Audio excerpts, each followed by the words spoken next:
Hi welcome back. So ಇದೊಂದು weekend ನಿಮಗೆ combo recipe, weekend lunch ಸ್ಪೆಷಲಾಗಿ ಯಾವ ಥರ ಮಾಡ್ಬೋದು ಅಂತ ನಾನಿಲ್ಲಿ ನಿಮಗೆ ತೋರಿಸ್ತೀನಿ. ಆ್ಯಂಡ್ ಇಲ್ಲಿ ನಾನು ಪನ್ನೀರ್ ಬಟರ್ ಮಸಾಲ ಹಾಗೇ ಕಲ್ಲಂಗಡಿ ಹಣ್ಣಿನ ಸಿಪ್ಪೆದು ಚಟ್ನಿ ಮಾಡಿದ್ದೀನಿ. ಸೊ ಒಂದು ಕಡೆಗೆ ಎಣ್ಣೆ ಹಾಕ್ಕೊಂಡಿದ್ದೀನಿ, ಹಾಗೆ ಕಾಳು ಮೆಣಸು, ಪಲಾವ್ ಎಲೆ, ಲವಂಗ, ಚಕ್ಕೆ, ಏಲಕ್ಕಿ, ಹಾಗೆ ಒಂದು ಸಣ್ಣ ತುಂಡು ಈ 4-5 ಈರುಳ್ಳಿ ಹಾಗೆ ಶುಂಠಿ ಹಾಕ್ಕೊಂಡು ಅದನ್ನು ಫ್ರೈ ಮಾಡ್ಕೊಳ್ತಾ ಇದ್ದೀನಿ. ಇಲ್ಲಿ ನೀಟಾಗಿ ಫ್ರೈ ಮಾಡ್ಕೋಬೇಕು. ಹಾಗೆ ಒಂದು ಸ್ವಲ್ಪ ಗೋಡಂಬಿ ಹಾಕ್ಕೊಂಡ್ರೆ ಚೆನ್ನಾಗಿರುತ್ತೆ. ಪನ್ನೀರ್ ಬಟರ್ ಮಸಾಲ ಅಂದಮೇಲೆ ಒಂದು ಸ್ವಲ್ಪ ಬೆಣ್ಣೆ ಹಾಕ್ಕೊಂಡೆ, ಸ್ಕಿಪ್ ಆಯಿತು ಇಲ್ಲಿ. ಹಾಗೆ ಈರುಳ್ಳಿ ಕಟ್ ಮಾಡ್ಕೊಂಡಿರೋದು ಹಾಕಿ ಒಂದು ಸ್ವಲ್ಪ ಉಪ್ಪು ಹಾಕ್ಕೊಂಡು ಅದನ್ನು ಬಾಡಿಸ್ಕೋಬೇಕು. ನಾವೆಲ್ಲ ಸ್ಪೈಸಸ್ ಹಾಕಬೇಕು, ಏಲಕ್ಕಿ, ಲವಂಗ, ಚಕ್ಕೆ, ಹಾಗೆ ಪಲಾವ್ ಎಲೆ ಎಲ್ಲ ಇದನ್ನು ಚೆನ್ನಾಗಿ ಬಾಡಿಸ್ಕೋಬೇಕು ನಾವು ನೀಟಾಗಿ. ಹಾಗೆ ನಾವಿನ್ನು ಇದಕ್ಕೆ ನೋಡಿ ಈರುಳ್ಳಿ ಬಾಡಬೇಕು ಚೆನ್ನಾಗಿ. ಅದಾದಮೇಲೆ ಒಂಚೂರು ನೀರು ಹಾಕ್ಕೊಂಡೆ, ತಳ ಹಿಡ್ಕೊಳ್ಳೋದು ಬೇಡ ಅಂತ. ಒಂದು ಸ್ವಲ್ಪ ಟೊಮೆಟೊ ಹಾಕ್ಕೊಂಡೆ, 1-2 ಟೊಮೆಟೊ ಹಾಕ್ಕೊಳ್ಳಿ. ಎಷ್ಟು ನೀವು ಮಾಡ್ಕೊಳ್ತೀರಾ ಅದಕ್ಕೆ ಪ್ರಮಾಣಕ್ಕೆ ತಕ್ಕಂತೆ ಹಾಕ್ಕೊಳ್ಳಿ. ಮನೆಯಲ್ಲೇ ಹೆಲ್ದಿಯಾಗಿ ಮಾಡ್ಕೊಂಡು ತಿನ್ಬೋದು. ಈಗ ಮುಚ್ಚಳ ಮುಚ್ಚಿ ಸ್ವಲ್ಪ ಬೇಯಿಸಿದರೆ ಇವಾಗ ಇದು ಚೆನ್ನಾಗಿ ಬೆಂದಿದೆ. ಇದನ್ನು ತಣ್ಣಗಾದ್ಮೇಲೆ ಮಿಕ್ಸರ್ ಜಾರ್ಗೆ ಹಾಕಿ ಒಂದು ಪೇಸ್ಟ್ ಮಾಡ್ಕೋಬೇಕು. ನೋಡಿ ಇವಾಗ ಪೇಸ್ಟ್ ರೆಡಿಯಾಗಿದೆ.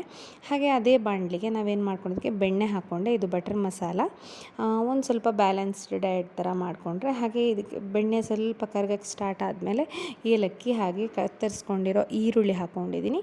ಅದನ್ನು ಚೆನ್ನಾಗಿ ಅದು ಬೆಣ್ಣೆಯಲ್ಲಿ ಫ್ರೈ ಆಗಬೇಕದು. ಹಾಗೆ ಟೊಮೆಟೊ ಹಾಕ್ಕೊಂಡೆ. ಟೊಮೆಟೊ ನಾವು ಸ್ವಲ್ಪ ಎತ್ತಿಟ್ಕೊಂಡ್ರೆ ಮೊದಲೇ. ಹಾಗೆ ಕ್ಯಾಪ್ಸಿಕಮ್ ಕೂಡ ಹಾಕ್ಕೊಂಡೆ. ಬಟರ್ ಮಸಾಲಕ್ಕೆ ಕ್ಯಾಪ್ಸಿಕಮ್ ಹಾಕಲೇಬೇಕು ಅಂತ ಏನಿಲ್ಲ. ಹಾಗೆ ಒಂದು ಸ್ವಲ್ಪ ಉಪ್ಪು ಹಾಕ್ಕೊಂಡು, ಉಪ್ಪೆಲ್ಲ ನೋಡ್ಕೊಂಡು ಹಾಕ್ಕೋಬೇಕು.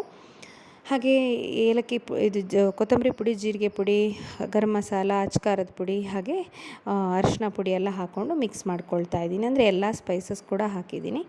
ಇವಾಗ ಮತ್ತೆ ಮುಚ್ಚಳ ಮುಚ್ಚಿ ಬೆಂದ ಮೇಲೆ ಮಾಡ್ಕೊಂಡಿರೋ ಪೇಸ್ಟ್ನ ಹಾಕ್ಕೊಂಡಿದ್ದೀನಿ ಇಲ್ಲಿ ನೀಟಾಗಿ. ಹಾಗೆ ಇದೆಲ್ಲ ಆದಮೇಲೆ ಕೆನೆ ಬರಿತಾ ಮೊಸರನ್ನ ಹಾಕ್ಕೊಂಡಿದ್ದೀನಿ. ಕೆನೆ, ಕ್ರೀಮ್ ಈ ಥರದ್ದೆಲ್ಲ ಇದ್ದರೆ ಹಾಕ್ಕೊಂಡ್ರೆ ಚೆನ್ನಾಗಿರುತ್ತೆ. ಲಾಸ್ಟಿಗೆ ಎಂಡಿಗೆ ಕ್ರೀಮ್ ಹಾಕೋ ಬದಲು ನಾವು ಬಟರ್ ಮಸಾಲ ಆಗಿರೋದ್ರಿಂದ ಬಟರ್ ಹಾಕ್ಕೊಳ್ಬೋದು. ಕ್ರೀಮ್ ಅಂದರೆ ಹಾಲಿನ ಕೆನೆನೇ. ಹಾಗೆ ಒಂದು ಸ್ವಲ್ಪ ನೀರು ಹಾಕ್ಕೊಂಡೆ. ಎಲ್ಲ ನಾವು ಇದೆಲ್ಲ ಹಾಕಿದ್ದೀವಲ್ಲ ಗೋಡಂಬಿ ಎಲ್ಲ, ಅದರಿಂದ ತುಂಬ ದಪ್ಪ ಇರುತ್ತೆ. ಸೊ ಅದು ಕುದೀತಾ ದಪ್ಪ ಆಗುತ್ತೆ. ಹಾಗಾಗಿ ಹಾಕ್ಕೊಂಡೆ. ಹಾಗೆ ಪನ್ನೀರ್ ಕ್ಯೂಬ್ಸ್ ಕಟ್ ಮಾಡಿ ಇಟ್ಕೊಂಡಿದ್ದೆ, ಅದನ್ನು ನಾನೀಗ ಲಾಸ್ಟಿಗೆ ಹಾಕ್ಕೊಳ್ತಾ ಇದ್ದೀನಿ. ಒಂದು ಸ್ವಲ್ಪ ಪನ್ನೀರ್ ಕ್ಯೂಬ್ಸ್ ಹಾಕಿಬಿಟ್ಟು ಸ್ವಲ್ಪ ಕುದಿಬೇಕದು. ಎಲ್ಲ ಉಪ್ಪು, ನಮ್ಮ ಸ್ಪೈಸಸ್ ಎಲ್ಲ ಅದಕ್ಕೆ ಎಳ್ಕೋಬೇಕು. ಬೇಕು ಅಂದರೆ ಬಟರಲ್ಲಿ ನೀವು ಅಥವಾ ತುಪ್ಪದಲ್ಲಿ ಹುರ್ಕೋಬೋದು ಪನ್ನೀರನ್ನ. ಯೂಶ್ವಲಿ ಹುರ್ಕೊಳ್ಳಲ್ಲ, ಹಾಗಾಗಿ ನಾನು ಹುರ್ಕೊಂಡಿಲ್ಲ. ಹಾಗೆ ಮೇಲೆಗೆ ಸ್ವಲ್ಪ ಕೊತ್ತಂಬರಿ ಸೊಪ್ಪನ್ನ ಕಟ್ ಮಾಡಿ ಹಾಕ್ಕೊಳ್ತಾ ಇದ್ದೀನಿ. ಈ ಥರ ಮಾಡಿಕೊಂಡ್ರೆ ವೀಕೆಂಡ್ಗೆ ಒಂಥರ ಸ್ಪೆಷಲ್ ಲಂಚ್. ಇದಕ್ಕೆ ನೀವು ಚಪಾತಿ ಜೊತೆ ಸರ್ವ್ ಮಾಡ್ಬೋದು, ಇಲ್ಲ ರೈಸ್ ಜೊತೆ ಮಾಡ್ಬೋದು. ಹಾಗೆ ಒಂದು ಸ್ವಲ್ಪ ಬೆಣ್ಣೆ ಮೇಲಿಂದ ಮತ್ತೆ ಹಾಕ್ಕೊಂಡೆ, ಪನ್ನೀರ್ ಬಟರ್ ಮಸಾಲ ಆಗಿರೋದ್ರಿಂದ. ಈ ಥರ ಕ್ರೀಮ್ ಇದ್ದರೆ ಕ್ರೀಮ್ ಹಾಕ್ಕೊಳ್ಬೋದು. ನಾನು ಹೊರಗಡೆಯಿಂದ ತಂದ ಕ್ರೀಮ್ಗಳನ್ನು ಬಳಸೋದು ಈ ಥರದ್ದೆಲ್ಲ ಅಷ್ಟು ಅವಾಯ್ಡ್ ಮಾಡ್ತೀನಿ. ಕ್ರೀಮ್ ಬೇಕು ಅಂದರೆ ಹಾಲಿನ ಕೆನೆ ಅದನ್ನೇ ನೀವು ಹಾಕ್ಕೊಳ್ಬೋದು. ಸೊ ಇದು ನನ್ನ ಲಂಚ್ ಪ್ಲೇಟ್. ಹಾಗೆ ಇಲ್ಲಿ ಕಲ್ಲಂಗಡಿ ಹಣ್ಣಿನ ಸಿಪ್ಪೆದು ಚಟ್ನಿ ಮಾಡೋದು ಹೇಗೆ ಅಂತ ನಾನು ನಿಮಗೆ ತೋರಿಸ್ತೀನಿ ಇಲ್ಲಿ ಇವಾಗ. ಇದ್ರ ಜೊತೆಗೆ ಚಟ್ನಿ ಮಾಡಿದ್ದೆ. ಸೊ ಏನು ಮಾಡಬೇಕು ಅಂದರೆ ಕಲ್ಲಂಗಡಿ ಹಣ್ಣು ಸಿಪ್ಪೆನ ಈ ಥರ ಕಟ್ ಮಾಡ್ಕೊಂಡು ಹಾಕಿ ಅದಕ್ಕೆ ತೆಂಗಿನ ತುರಿ ಹಾಕ್ಕೊಳ್ಬೇಕು.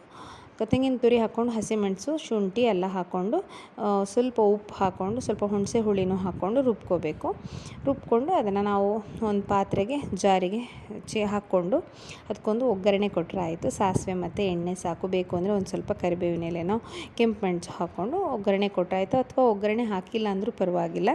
ಸೊ ಈ ರೆಸಿಪಿಗಳು ನಿಮಗೆ ಕಾಂಬೋ ರೆಸಿಪಿಗಳು ಇಷ್ಟ ಆಗಿದೆ ಅಂತ ಅಂದ್ಕೊಳ್ತೀನಿ. ಹಾಗಿದ್ರೆ ತಡ ಮಾಡಿಬಿಡಿ, ಸಬ್ಸ್ಕ್ರೈಬ್ ಮಾಡಿಕೊಂಡು ನೋಡಿ.